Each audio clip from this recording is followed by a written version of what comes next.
सहनौ भुनक्तु सह वीर्यं करवावहै तेजस्विनावधीतमस्तु मा विद्विषावहै। ॐ शान्ति शान्ति शान्तिः।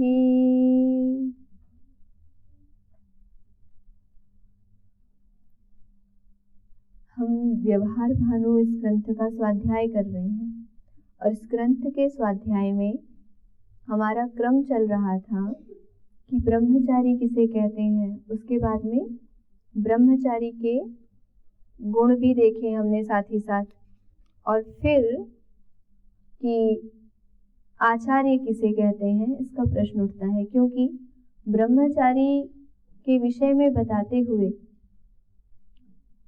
महर्षि दयानंद जी ने कहा है कि जो जितेंद्रिय होकर ब्रह्म अर्थात वेद विद्या के लिए आचार्य कुल में जाकर के विद्या ग्रहण करने के लिए सब प्रकार के प्रयत्न करे, वो क्या कहलाता है? ब्रह्मचारी। अब ब्रह्मचारी की शिक्षा के लिए किसका होना आवश्यक है? वहाँ आचार्य का। आचार्य के कुल में जाकर के अध्ययन करना है, और कौन अध्ययन कराएगा? आचार्य अध्ययन कराएंगे। तो अब आचार्य कैसा होना चाहिए, इस विषय में महर्षि दयानंद जी प्रश्न उठाते हैं कि आचार्य किसको कहते हैं। आखिर वास्तव में आचार्य की परिभाषा क्या होती है? तो इस बात के लिए पंक्ति लिखी हुई है कि जो विद्यार्थियों को अत्यंत प्रेम से युक्त व्यवहार की शिक्षा पूर्वक विद्या देने के लिए तन मन और धन से प्रयत्न करे, उसको आचार्य कहते हैं। जो विद्यार्थियों को अत्यंत प्रेम से, मोह और प्रेम में बहुत अंतर होता है। मोह में व्यक्ति चाहता है कि वह वस्तु या वह व्यक्ति सदैव उसके पास बना रहे और उसके सुख को साधित करने के लिए जो भी कुछ आवश्यक है वो सब करता रहे। ये तो होता है मोह। और प्रेम होता है कि व्यक्ति से हमको कुछ लेना नहीं है, फिर भी हमारी उन्नति के लिए कोई व्यक्ति प्रयत्न कर रहा है। ब्रह्मचारी की उन्नति से सीधे सीधे आचार्य को कुछ नहीं मिल रहा होता है, परंतु अपना उत्तरदायित्व समझ करके, अपना कर्तव्य कर्म समझ करके, ऋषि निर्दिष्ट कर्म समझ करके वो करता है। तो क्या कह रहे हैं यहाँ पे कि आचार्य वही होते हैं जो विद्यार्थियों को अत्यंत प्रेम से क्या करें? धर्मयुक्त व्यवहार की शिक्षा दें। अत्यंत प्रेम से धर्मयुक्त व्यवहार की शिक्षा पूर्वक विद्या दें।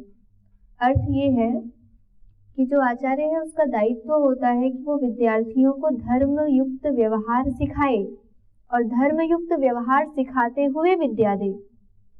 और कौन सी विद्या दे? परा और अपरा दोनों प्रकार की विद्याएं दे। वह विद्या जो इस संसार में काम आने वाली है, जिससे संसार के संबंधों, सांसारिक वस्तुओं और इससे संबंधित सारी चीजों की पूर्ति होगी, उसकी भी शिक्षा दे। या ऐसे कहें कि जिससे जीवन चलता रहे, ऐसी विद्या भी दे। और साथ ही साथ हमारे आत्मा की उन्नति हो, इसके लिए भी शिक्षा करे। अर्थात अभ्युदय और निश्रेयस ये दोनों ही जिससे सिद्ध हो सके, ऐसी विद्या हमको प्रदान करता है, वह आचार्य कहलाता है। तो आचार्य की परिभाषा क्या बताई? जो विद्यार्थियों को अत्यंत प्रेम पूर्वक धर्मयुक्त व्यवहार की शिक्षा करके विद्या प्रदान करे। शिक्षा पूर्वक विद्या देने के लिए तन मन और धन से, शरीर से, मन से, और जो कुछ भी उसके पास है उन सबसे प्रयत्न करे। वास्तव में वह क्या कहलाता है? वह आचार्य कहलाता है। ये बात हमको बता रहे हैं। हमको समझनी चाहिए कि वास्तव में एक आचार्य कैसा होता है। आचार्य विद्यार्थियों से मोह नहीं करता, और जो मोह करता है वो आचार्य नहीं।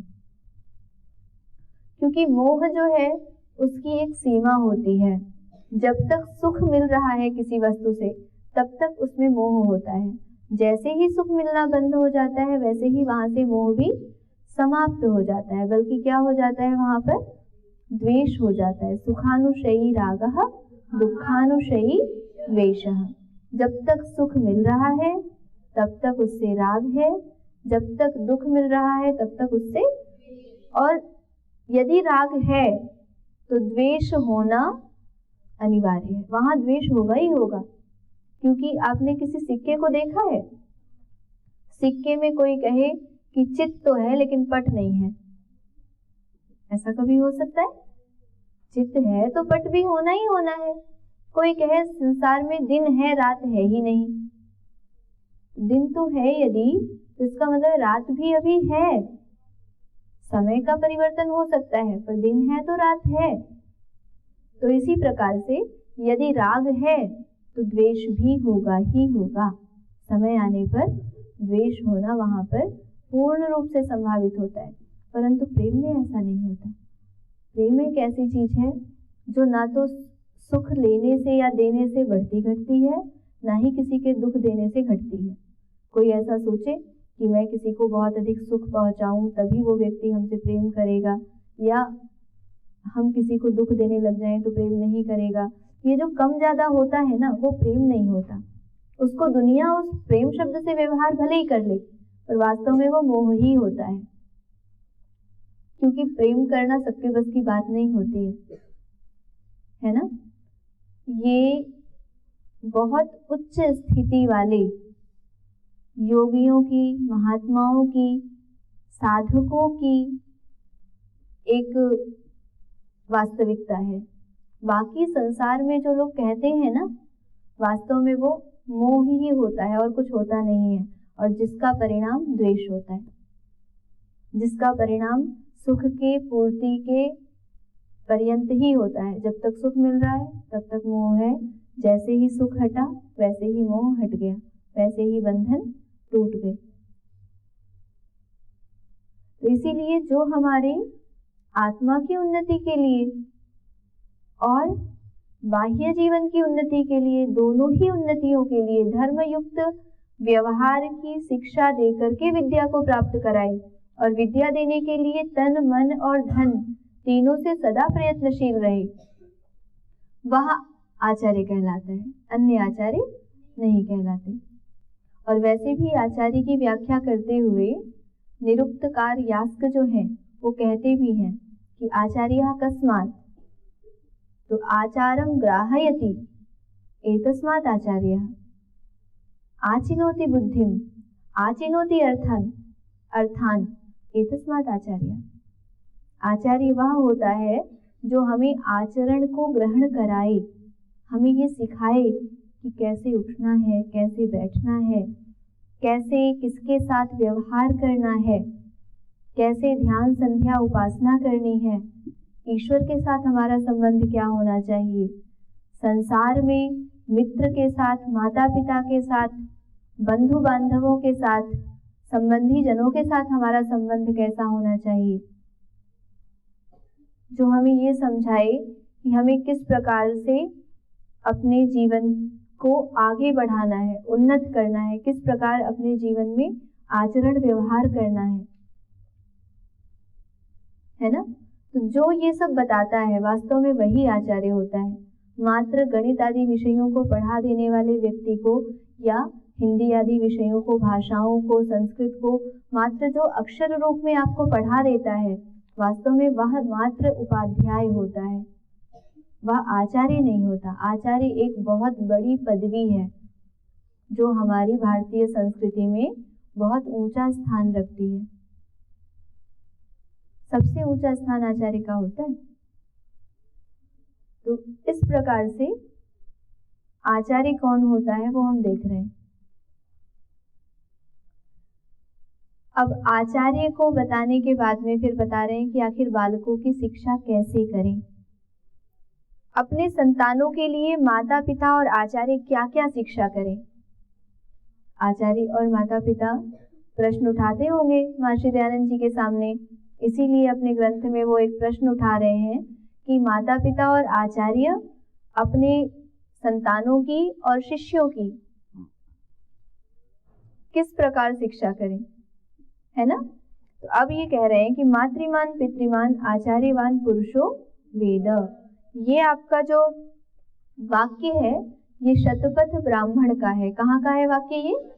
शतपथ ब्राह्मण का। तो शतपथ ब्राह्मण में लिखा हुआ है मातृमान पितृमान आचार्यवान पुरुषो वेद। क्या कोई ऐसा भी मनुष्य होता है जिसकी माँ हो ही ना? कोई माँ ना रही हो करके उसकी मृत्यु हो गई हो, वो बात अलग है, पर बिना माँ का कोई ऐसा व्यक्ति होता है जिसका जन्म माँ से हुआ ही ना हो? कभी ऐसा देखा? नहीं देखा ना। तो मातृमान तो सब होते हैं, फिर पितृमान माँ पिता के होने पर ही संतान होती है, और आचार्यवान तो आचार्यवान भी सामान्य रूप से कोई ना कोई शिक्षक होता है जीवन में।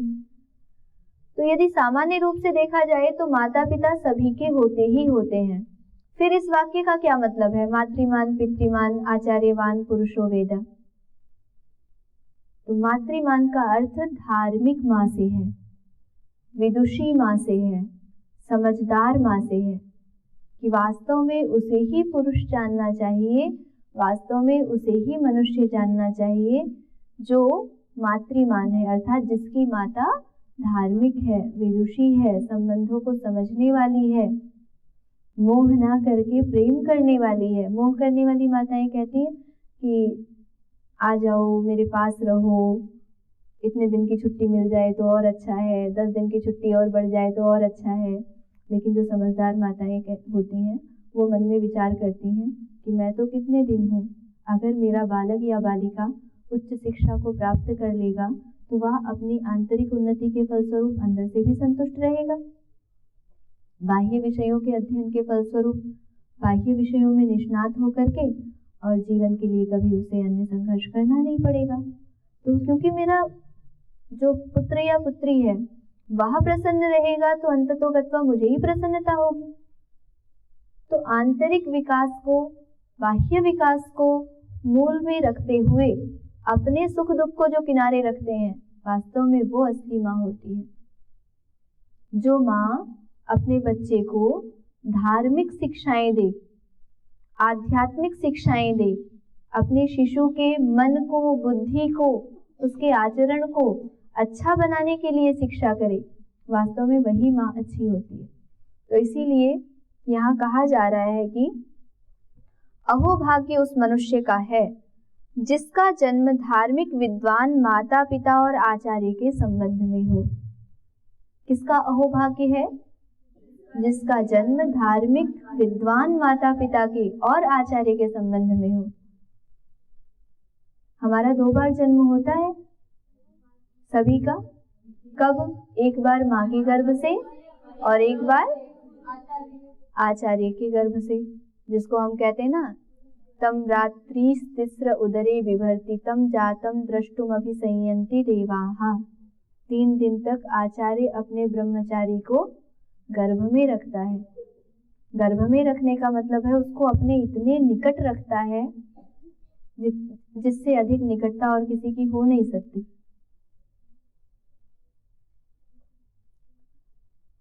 तो आचार्यवान जो व्यक्ति होता है वह व्यक्ति बहुत ही महान होता है। महान वो हो ही जाता है। इसके लिए हमने देखा अभी कि 2 बार व्यक्ति का जन्म होता है, एक बार माँ के गर्भ से, दूसरी बार उपनयन के समय। तो इसीलिए कह रहे हैं कि जिन मनुष्यों का जन्म धार्मिक विद्वान माता पिता के घर में और आचार्य के संबंध से हो, वह व्यक्ति बहुत ही भाग्यशाली होता है, ऐसा कहना चाह रहे हैं। ऐसा है कि नहीं है? है ना। जिसके माता पिता धार्मिक होंगे, समझदार होंगे, वही तो अपने संतानों को उत्तम शिक्षा से युक्त कराने के लिए प्रयास करेंगे। अन्यथा कुछ तो माता पिता होते हैं वो शिक्षा के ऊपर ध्यान ही नहीं देते, वो सोचते ही नहीं कि हमारा बच्चा भी कहीं जाकर के पढ़े, खाली मोह से ग्रस्त होकर के पड़े रहते हैं। तो इसीलिए कह रहे हैं कि माता पिता धार्मिक होने चाहिए, माता पिता विद्वान होने चाहिए। जिसमें कि धार्मिक होना अत्यधिक आवश्यक है। अगर कोई विद्या को कम भी जानता हो तो भी कोई समस्या नहीं है, धार्मिक होना अत्यंत आवश्यक है। क्योंकि एक जगह महर्षि दयानंद जी ने भी लिखा है कि विद्वान सबके सब नहीं बन सकते, पर धार्मिक तो सब बन सकते हैं ना। तो धार्मिक तो सभी को होना ही चाहिए, और विद्वान से भी बड़ा धार्मिक होता है। आपके गीता के श्लोक में भी कहा है ना, कर्मेभ्यश्चाधिको योगी तस्माद् योगी भवार्जुन। और पूरा श्लोक क्या है, तपस्विभ्योऽधिको योगी ज्ञानिभ्योऽपि मतोऽधिकः कर्मेभ्यश्चाधिको योगी तस्माद् योगी भवार्जुन। योगी सबसे बड़ा होता है, सबसे अधिक जो है वो मान्यता और जो पद ऊंचा होता है वो किसका होता है, योगी का होता है। जो धार्मिक व्यक्ति होता है वह योग की स्थिति में पहुंचने के लिए या तो प्रयत्न कर रहा होता है या तो प्रयत्न करके अपनी उस स्थिति को प्राप्त कर चुका होता है, वही व्यक्ति धार्मिक होता है। तो कुल मिलाकर के धार्मिक होना अत्यंत आवश्यक है। ये इसलिए कह रहे हैं क्योंकि आगे लिखते हैं, क्योंकि इन तीनों की ही शिक्षा से मनुष्य उत्तम होता है। किन तीनों की शिक्षा से मनुष्य उत्तम होता है? धार्मिक माता पिता और अच्छे आचार्य की शिक्षा से ही मनुष्य उत्तम होता है। जिसकी माँ अच्छी नहीं होगी ना, उसकी संतति के अच्छे होने के चांस बहुत ही कम हो जाते हैं। जब बीज ही अच्छा नहीं होगा तो वृक्ष भला अच्छा हो सकता है? नहीं हो सकता। तो इसलिए अगर माँ अच्छी नहीं है तो बीज का अच्छा होना या संतति का अच्छा होना, इसके चांसेस बहुत कम हो जाते हैं। ऐसे ही जिसके पिता ही अच्छे नहीं हैं, उसको गलत शिक्षाएं देते हैं, तो वह बालक आगे बढ़ ही नहीं सकता। इसीलिए माता पिता और गुरु अच्छे होने चाहिए, और यदि अच्छे हैं तो मनुष्य को अच्छी ही शिक्षा देंगे, और अच्छी शिक्षा यदि मनुष्य को मिले तो मनुष्य सदैव उन्नत ही होगा, अच्छे रास्ते पर चलेगा। और क्या क्या शिक्षा देते हैं या देनी चाहिए, इस बात को ध्यान में रखते हुए महर्षि दयानंद जी कहते हैं, ये अपने संतान और विद्यार्थियों को अच्छी भाषा बोलने, सबसे पहले क्या सिखाते हैं माता पिता और आचार्य? अच्छी भाषा बोलने। तो क्या होना चाहिए? अच्छी भाषा बोलनी चाहिए। अच्छी भाषा का मतलब क्या होता है? सत्य बोलना, मधुर बोलना। सत्यम ब्रूयात प्रियम ब्रूयात, न ब्रूयात सत्यम अप्रियम, प्रियम च नानृतम ब्रूयात, एष धर्म सनातन। कि सत्य बोलना सिखाते हैं और कटु सत्य बोलना नहीं सिखाते। सत्य को भी मधुरता से बोलना सिखाते हैं। अधिकतर बातें प्रचलित होती है ना, सत्य तो हमेशा कड़वा होता है। क्या सत्य हमेशा कड़वा होता है? कड़वा होता है सत्य? कितने विद्यार्थी कह रहे हैं कि सत्य तो हमेशा कड़वा होता है। बहुत सारे लोगों को कहते सुना है ना आपने कि सत्य तो ना हमेशा कड़वा होता है। बताइए अपनी मंशा, अपनी सहमति है आपकी इस पे कि नहीं है कि सत्य हमेशा कड़वा होता है? आपकी सहमति नहीं है? अच्छा, एक दो विद्यार्थी हैं, उनसे ही पूछ लेते हैं कि जो कह रहे हैं कि सत्य हमेशा कड़वा होता है, आपको भोजन में कोई पदार्थ बहुत अच्छा लगता है और थोड़ी देर पहले ही आपको सूचना मिली कि आज वही भोज्य पदार्थ भोजन में बना हुआ है और वो सूचना सत्य है, तो ये सत्य आपके लिए कड़वा है या अच्छा है? आपने कोई परीक्षा दी, उस परीक्षा में आप प्रथम आ गए, प्रथम श्रेणी में उत्पन्न हुए, और अब आपको कोई आकर के सत्य बात कह रहा है, तो वो सत्य कड़वा है या अच्छा है? तो सत्य हमेशा कड़वा होता है। इस बात को यहाँ पर अगर कोई आके झूठ बोले, आप परीक्षा में उत्तीर्ण हो गए परंतु मजाक करने के लिए आपसे कोई उपहास में कहे नहीं नहीं आप तो फेल हो गए, तो यहाँ पर झूठ जो है वो कड़वा है या सत्य कड़वा है?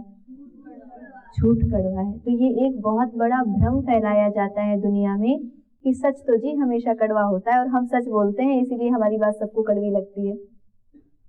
ऐसे कुछ विद्यार्थी और कुछ मनुष्य तर्क देते हैं। तो सत्य हमेशा कड़वा नहीं होता। हाँ, जो सत्य कड़वा लगता है वो भी वास्तव में सत्य ही होता है और उसको समझना चाहिए। हमें उसको कैसे स्थापित करना है, कैसे किसी के सामने रखना है, वह शैली हमें पता होनी चाहिए। बाकी सत्य कड़वा नहीं होता है, सत्य सत्य होता है, ना सत्य कड़वा होता है, ना सत्य मीठा होता है। सत्य तो सिर्फ यथार्थ होता है और सत्य होता है। तो सबसे पहले माता पिता और गुरु शिष्य को और संतानों को क्या शिक्षा देते हैं कि सत्य बोलना है, अच्छी भाषा बोलनी है। कैसी भाषा का उपयोग करना है? सभ्य भाषा का उपयोग करना है। ऐसी भाषा बोलनी है कि जो सभी को प्रिय लगे। अप्रिय बोले जाने वाली भाषा का प्रयोग नहीं करना है। और प्रिय भी झूठ नहीं बोलना है कि भाई प्रिय बोलना है इसलिए चलो झूठ बोल देते हैं। तो प्रिय तो बोलना है लेकिन उसको झूठ नहीं बोलना है। यही हमारा सनातन धर्म है, एष धर्म सनातन। तो और साथ ही साथ वाणी के क्या गुण होते हैं? व्यर्थ में नहीं बोलना है, गोष्ठी नहीं करनी है। व्यर्थ में वार्तालाप करना, गोष्ठी करना, किसी की गलतियों को या किसी की कमियों को उजागर करके उसका उपहास उड़ाना, ये भी वाणी का दोष होता है। जैसे कोई बहुत मोटा है तो उसको जो है कोई व्यक्ति कहेगा कि अरे ये देखो हाथी आ गया।